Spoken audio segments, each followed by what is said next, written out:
thing that I've been thinking about lately is that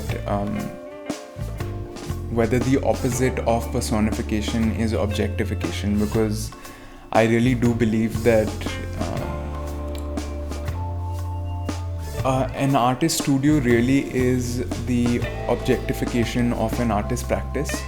What I mean by that is that over the past 2 years, I've sort of populated this space with different things that allow me to be creative. So, whether that's a range of different mediums that I feel comfortable with, or whether it's tools or utensils that I use on a daily basis. So, whether it's an easel that I use, or a desk that I use, or the chair that I sit on a daily basis, all of these things come together, and all of these objects come together and allow me to do the things that I do.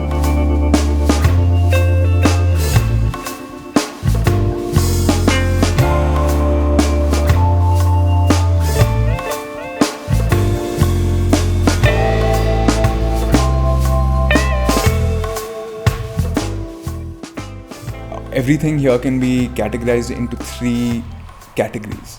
So the first category being your mediums and materials, the things that you use to create the art. They are the things that are converted into finished pieces of work. So your mediums, so whether that's pen, ink, pastels, paint, paper, canvas, all of that. The second thing are the tools. So whether that's your easels, your table, your chair, your stools that are sort of permanent parts of your daily practice. And then the third kind of object, which has actually been very new for me and has been something that has only come into my practice because of this show, is reference material. And I don't mean images. Because this show is about Delhi and the sort of urban texture of Delhi, I found that one of the best places that I can look to for references is scale models or like toys of cars, because vehicles are very complex objects. So they're essentially machines. The way that I use reference is that I will do a Google search, for example, and I will open the entire page of an auto, so that I have like kind of like a macro view of many different angles of what an auto looks like. But I found that an even better way to create that image of something that you're trying to portray in your work is to have a physical model of it, because then what I have been able to do is to basically have it in my hand and then see how the light falls on it from different directions, to see how the perspectives change, to see how the contours change based on the way that I'm looking at it. And that has been super helpful for me to sort of portray these things in the way that I want to, in the way that I see them in my head.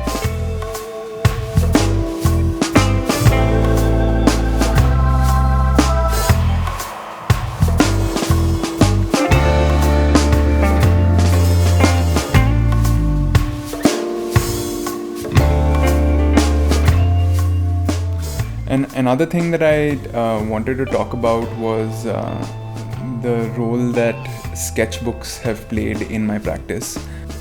Initially, I used to look at sketchbooks as places for me to do finished pieces of artwork. So earlier when I was in college, because I was doing a lot of graphic design and a lot of photography and all of that, I always liked to draw, but it was never the main thing that I was doing in terms of work.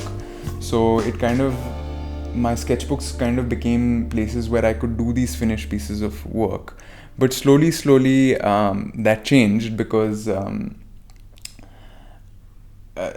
sketchbooks are a requirement for me now to sort of quickly jot down an idea that I have.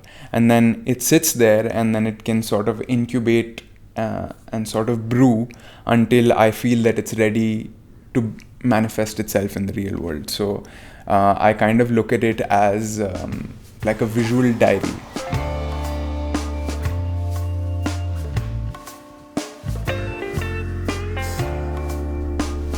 course, there are pieces that are highly choreographed, in the sense that I have a mental image of what I want to make, and then I'll sketch it out once, twice, or maybe thrice, and then I will translate it into the final image.